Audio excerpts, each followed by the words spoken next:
Welcome everyone to this PowerBase screencast on printing letters with tokens. Tokens are basically merge fields. It's where you want to insert maybe a person's first name or an address. Maybe it's a contribution amount. And so in this video, we're going to show how to create a letter that you can print. Now in PowerBase, this requires that you use the traditional email and the email template. And there's already another screencast to show you how to work with traditional email and email templates. So for this scenario, we're going to print thank you letters for our donors who gave just last month. It's a little trickier this way because we want to be able in the letter to show the specific contribution that they made as well as the date that the contribution was made. So let's get started. The first thing we want to do is at least find the folks that we're going to send the letters to. But it's more than finding the folks because I want to get the contributions. So I need to let PowerBase know I'm actually looking for the contributions that were given in the previous month. So I'm going to start with my search, advanced search. I'm going to go search, advanced search. And here I'm going to display the results as contributions because now I can see those results. And I can go now to my contributions area here.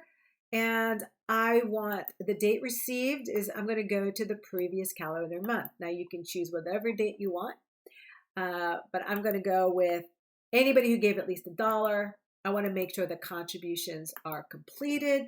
And this is important, especially with credit cards. And I'm going to restrict the financial type to donations. And now I'm going to click on search. So now you can see I am seeing 32 contributions. And you can see the criteria here. And you can see the name, the amount, and the donation, and the date received. So now I have all the information I need to create this letter. So I'm going to go and select all of them. And in the drop-down box, there's a thank you letters, or you can print or email. So I'm in this print merge document, and I'm going to click on update the thank you dates because, yes, I want to make sure all the contributions are noted with the thank you date so I know I've done it. Another thing that's important here is this print and email options. I'm going to just print PDFs here. Obviously, you can choose the other options for sending email where possible, then generate the PDFs who can't. But I'm just going to give everybody a lovely letter. And here is where I'm going to use a template. Again, it's a traditional mailing template. I'm just going to grab it. And right now I can see here's the template, right? So these mailing templates, just where these are traditional templates, are found under mailings, message templates.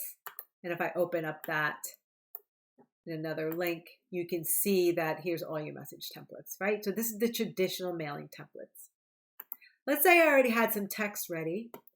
So I'm going to pull that template and I'm going to give it a subject because it's going to create an activity that I actually sent a mailing. So I want to give it a description. So I'm going to say sent donor thank you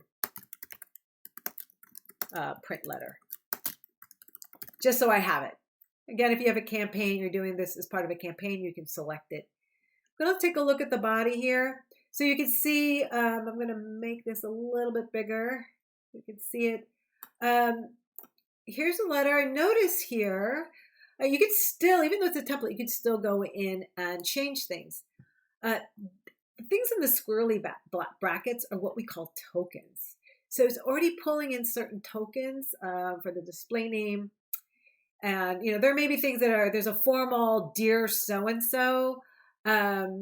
That's what this postal greeting is, but maybe I want to change the postal greeting. I want to be a little bit more friendly, and I can just say, I'm going to change this, and I'm going to say hi, and I could still use a postal greeting, or I want to use a first name. So you go up to tokens.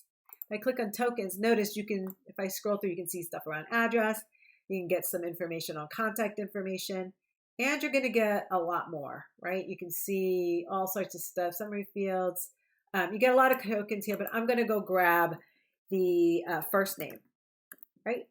Because I know in my list, everybody has a first name. So I'm going to, as long as you know that, you can do this. I'm going to say hi because I know everybody on this list. I'm going to be nice. And then again, you can see there's already, we usually set up a template like this for you that already pulls in this information. So you can change this as you need. And I have my signature and I'm ready to go. I can add more text. And when I'm done, I can just click on the type of document I want to create. Now, if you just create the PDFs, it's great because it preserves the format. Otherwise, you can choose to open it in a Word document or an open office document in case you want to go in and edit a specific letter with something extra, right?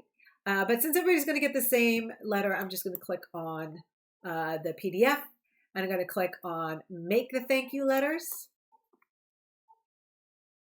And next, I'm going to open up the results here, the PDF letter here. And let's take a look at it so you can see what it looks like. And again, these are the PDF versions, so you can see Hi Hyatt.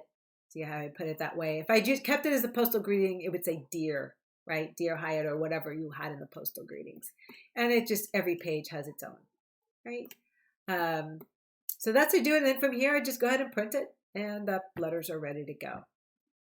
So that's how you create and print letters using tokens.